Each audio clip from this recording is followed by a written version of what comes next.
بنی اسرائیل نے رسول اللہ صلی اللہ علیہ وسلم سے پوچھا تھا کہ ارض شام سے بنی اسرائیل مصر کیسے پہنچے. آپ کو پتہ ہے بنی اسرائیل پر مصر میں ظلم ہوا نا, جبکہ بنی اسرائیل یہ یعقوب علیہ السلام کی اولاد تھی, اور یعقوب علیہ السلام بیٹے تھے اسحاق علیہ السلام کے, اور اسحاق علیہ السلام بیٹے تھے, بولو بھائی, ابراہیم علیہ السلام کے. اور ابراہیم علیہ السلام کہاں تھے؟ شام میں, فلسطین میں, بیت المقدس کے قریب. تو سارے بڑے بڑے پیغمبر وہیں آئے, لیکن بنی اسرائیل پر ظلم کہاں سے ہوا؟ مصر میں ہوا. تو خود بنی اسرائیل نے ہی ہمارے نبی سے نبوت کا امتحان لیا کہ آپ بتائیں کہ یہ تو وہاں کے تھے, یہ ادھر کیسے آ گئے. اس پر پوری سورت نازل ہوئی, سورہ یوسف. آپ صلی اللہ علیہ وسلم کو کیا معلوم تھا؟ خود قرآن نے کہا وَإِن كُنتَ مِن قَبْلِهِ لَمِنَ الْغَافِلِينَ. آپ ان چیزوں سے کا علم نہیں رکھتے تھے. آپ تو عرب میں پیدا ہوئے اور یہود و نصارہ مدینہ میں رہتے تھے, اور آپ صلی اللہ علیہ وسلم کا کوئی مطالعہ بھی نہیں تھا, کیونکہ آپ لکھنا پڑھنا نہیں جانتے تھے, امی تھے. امی کہتے ہیں جو لکھنا اور پڑھنا نہ جانتا ہو. اللہ نے آپ کو امی اس لیے بنایا کہ آپ پر جو کلام نازل ہوا ہے اور آپ نے جو تعلیمات دی ہیں وہ آکسفورڈ یونیورسٹی سے پی ایچ ڈی کرنے والا بھی ایسا دین ایجاد نہیں کر سکتا. تو اگر آپ صلی اللہ علیہ وسلم اس دور میں کسی یونیورسٹی میں پڑھے ہوئے ہوتے, لکھنا پڑھنا جانتے, تو لوگ یہ کہہ سکتے تھے کہ انہوں نے اپنا بہترین دماغ استعمال کیا ہے. یہ عرب میں ایک بہت بڑے اسکالر تھے جنہوں نے ایک یہ نظریہ اور یہ تھیوری پیش کی. تو اللہ نے کیا ایسے نبی کا انتخاب کیا جو ایسی قوم میں پیدا ہوئی کہ جن میں اکثر لوگ لکھنا پڑھنا نہیں جانتے تھے, کیونکہ پھر یہ بھی ہو سکتا تھا کہ بھئی قوم کے اثرات آئے ہیں, قوم بھی جاہل, اور ایسی قوم میں پیدا کیا اللہ نے. وَمَا تَخُطُّهُ بِيَمِينِكَ, فرمایا آپ کے دائیں ہاتھ نے لکیر نہیں کھینچی. کچھ ہوتا نا الف لکھا جائے زندگی میں, کبھی یہ نہیں کیا, قلم اٹھایا ہی نہیں کبھی. جب جبریل آئے کہ اقرا پڑھیے, تو آپ نے کیا فرمایا؟ ما انا بقاری, میں پڑھنے والا نہیں ہوں. ہمیں کیا پڑھائی سے لکھائی سے, ہم تو بدو لوگ ہیں. کیسا دین دے کے چلے گئے, اور پوری دنیا کو چیلنج کر رہا ہے. آج بھی اسلام کے مقابلے میں کوئی اسلام کی ٹکر میں ٹھہرنے والا ہے ہی نہیں, کوئی ہے ہی نہیں اسلام کی ٹکر میں ٹھہرنے والا. رمضان دیکھو نا آتا ہے ایک دم ہل چلیے, سارے کس کی تعلیمات ہیں جو ہم عمل کر رہے ہیں؟ محمد صلی اللہ علیہ وسلم. پھر اس قرآن کو ڈیفائن کرنے کے لیے جو دروس ہوتے ہیں, پھر وہ نصاب جو آپ صلی اللہ علیہ وسلم دے کر گئے, 8 سال تو مدرسوں میں بیٹھ کے اس کو پڑھا جاتا ہے, سیکھا جاتا ہے. تو خیر, میں یہ عرض کر رہا تھا کہ بنی اسرائیل نے پوچھا, تو آپ تو لکھنا پڑھنا نہیں جانتے تھے. وہ بنی اسرائیل جانتے تھے کہ وہ سمجھتے تھے کہ یہ نہیں بتا سکتے, یہ تو ہماری کتابوں میں لکھا ہوا ہے, ان سے ایک پہلی پوچھو, امتحان لو. تو سورہ یوسف نازل ہوئی, انا انزلناہ نحن نقص علیک احسن القصص بما اوحینا الیک ھذا القرآن وان کنت من قبلہ لمن الغافلین. اے محمد صلی اللہ علیہ وسلم, آپ غافلین میں سے تھے. یہ غافلین کا مطلب آپ کو علم نہیں تھا, ہم نے آپ پر یہ بہترین واقعہ نازل کیا. پھر شروع سے پوری ترتیب سے بتایا گیا وہ واقعہ. اور سورہ یوسف میں کئی کمالات ہیں. قرآن میں کسی بھی ایک پیغمبر کا واقعہ پورا ایک جگہ ڈیٹیل کے ساتھ نہیں ہے, کیونکہ قرآن تاریخی کتاب نہیں ہے. وہ تو جس پیغمبر کے واقعے میں آیات کی مناسبت سے جو پہلو اس آیت کے مناسب ہوتا ہے نا, قرآن اس پہلو کو ذکر کر دیتا ہے بس. بھئی نصیحت چل رہی ہے کسی بات کی, تو اس کے مناسب کوئی موسیٰ علیہ السلام کے واقعہ کا کوئی پہلو آیا تو قرآن نے وہ ذکر کر دیا. داؤد علیہ السلام کا آ گیا, پھر تھوڑا سا, تھوڑے تھوڑے سارے پیغمبر آتے رہتے ہیں, اور ترتیب بھی نہیں ہے. بعض دفعہ تاریخی لحاظ سے ایک کام بعد میں ہوا لیکن قرآن نے اس کو پہلے ذکر کیا, اور جو پہلے ہوا قرآن نے اس کو بعد میں, کیونکہ قصے کہانیاں سنانا مقصد نہیں ہے. لیکن یوسف علیہ السلام کا واقعہ ایسا ہے جو اللہ نے الف سے لے کے یا تک بالکل اسی ترتیب سے، کیونکہ یہودیوں کا سوال ہی یہ تھا کہ وہ کیسے پہنچے، تو اس میں شروع سے لے کر آخر تک ترتیب سے بیان کرنا ضروری تھا.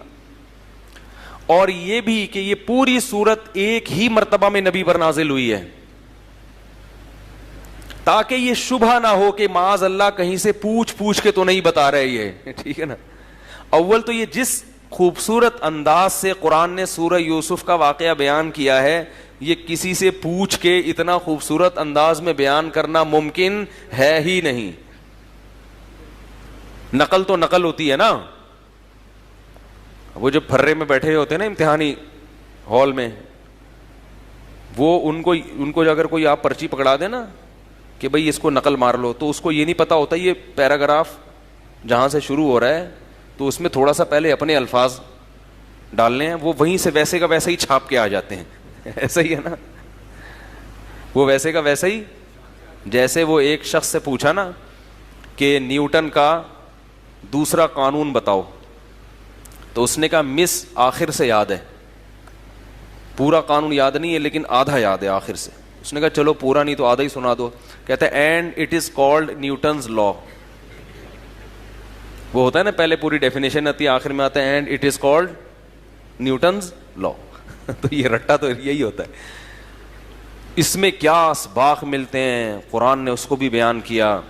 اب یہ تو بڑا لمبا واقعہ ہے. یہ قال یوسف، جب اس وقت کو یاد کرو جب یوسف نے اپنے والد یعقوب سے کہا انی رأیت احد عشر کوکبا، میں دیکھتا ہوں کہ 11 ستارے مجھے سجدہ کر رہے ہیں. یوسف علیہ السلام کے 11 بھائی تھے. یعقوب علیہ السلام ابراہیم علیہ السلام کے پوتے، اور اللہ نے ابراہیم علیہ السلام کو خوشخبری دی تھی کہ آپ کی اولاد میں نبوت جاری کروں گا میں.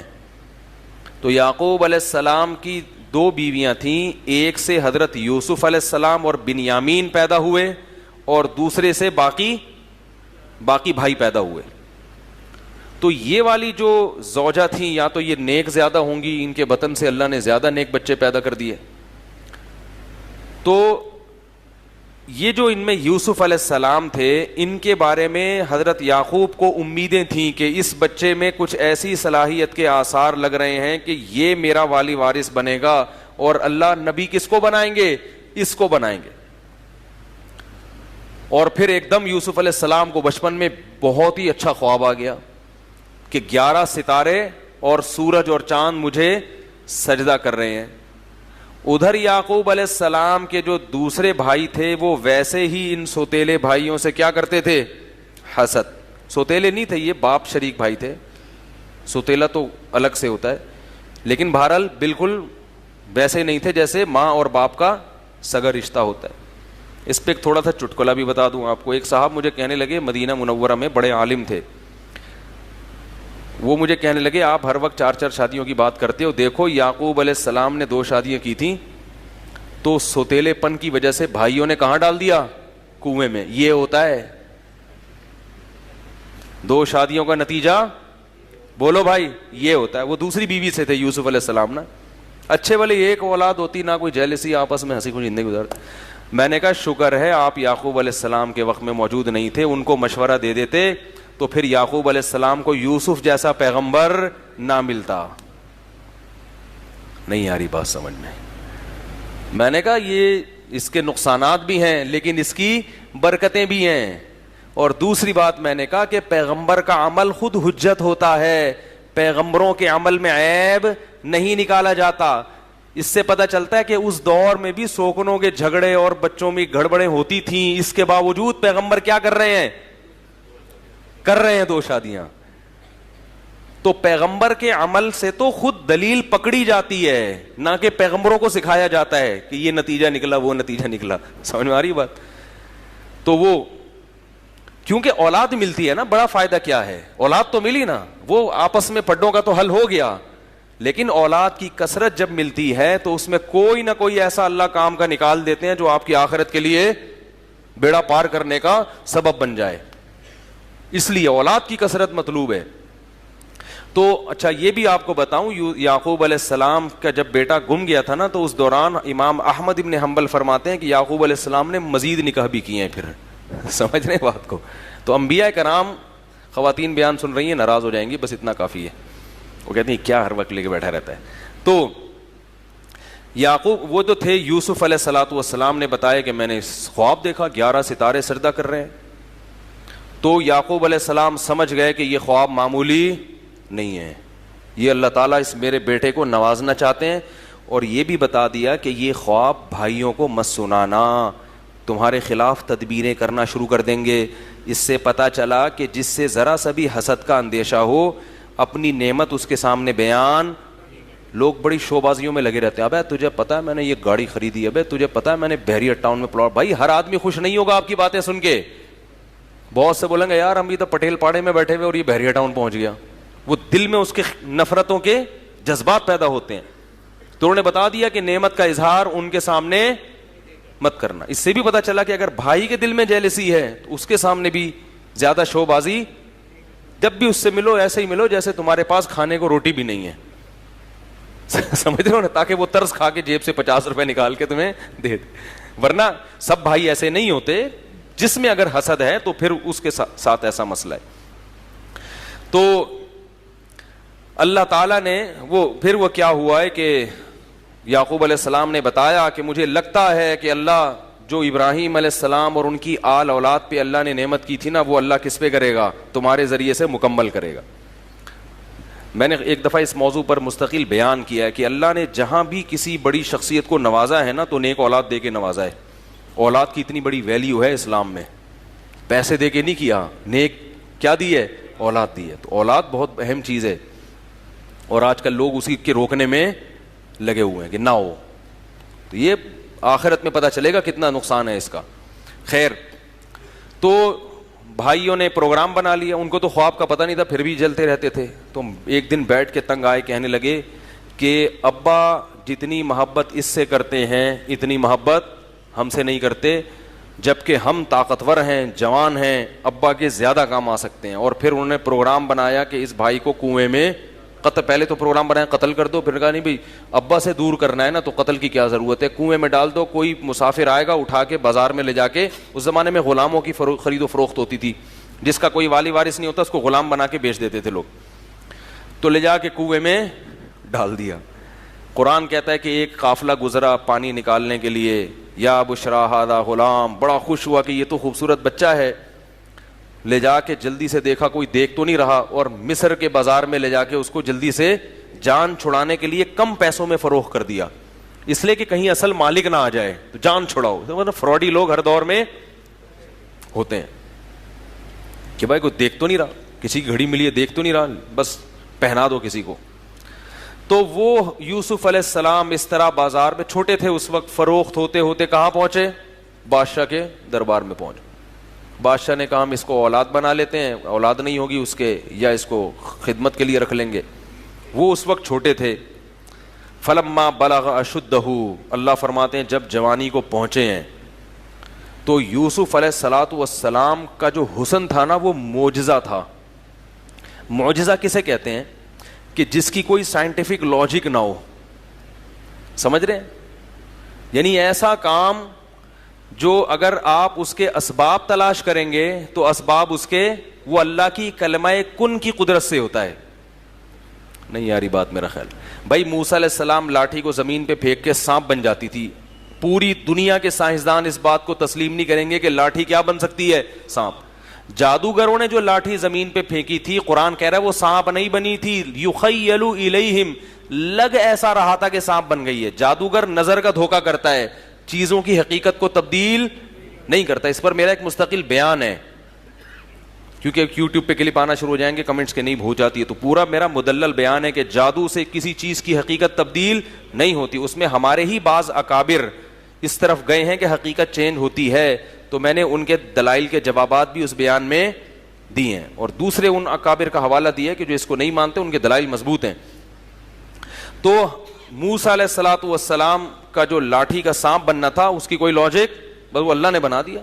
تبھی جادوگر فوراً ایمان بھی لے آیا کہ یہ کیسے ہو گیا بھائی, یہ تو ہو ہی نہیں سکتا.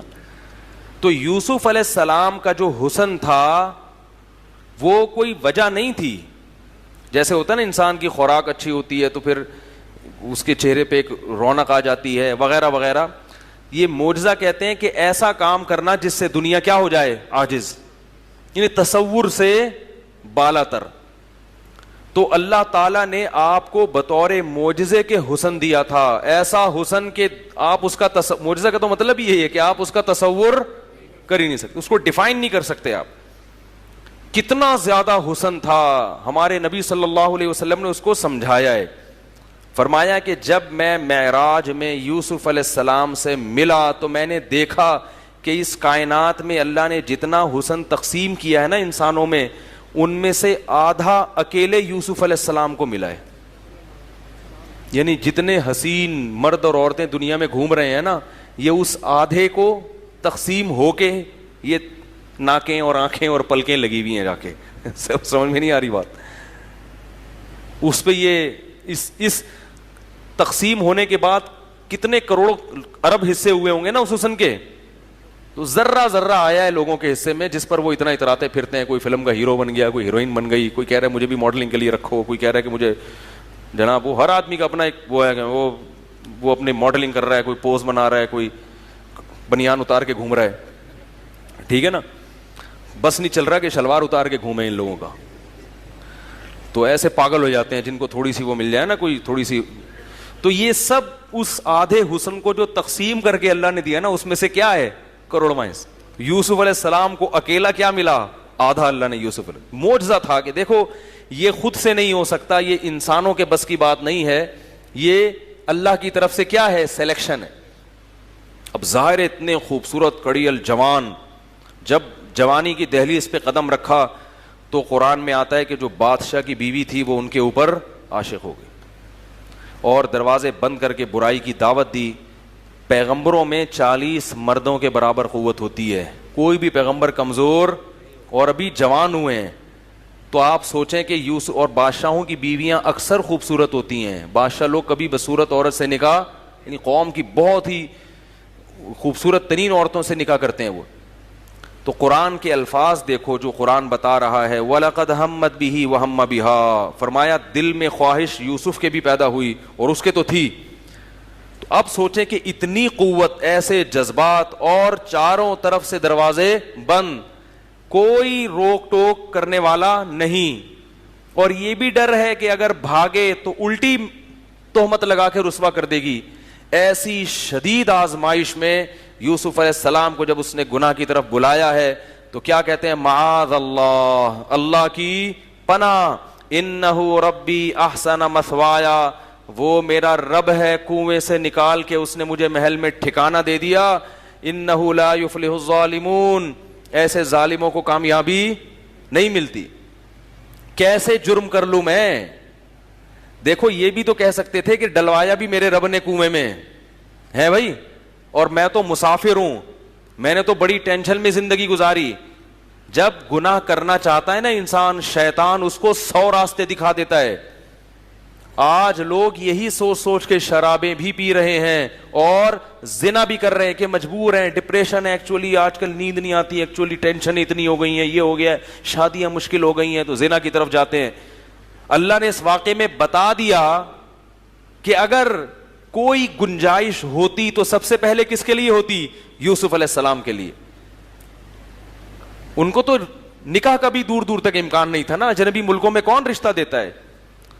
لیکن کیا کہہ رہے ہیں, انہ ربی احسن مثوائے, وہ میرا رب ہے جس نے مجھے اچھا ٹھکانہ دیا. اللہ کی پناہ, اور جتنا اپنے اختیار میں تھا کہ یہاں سے میں بھاگوں, وہاں سے بھاگنا شروع کر دیا. اب دروازے بند ہیں, بھاگنے کا فائدہ نہیں ہے, لیکن پھر بھی بھاگ رہے ہیں.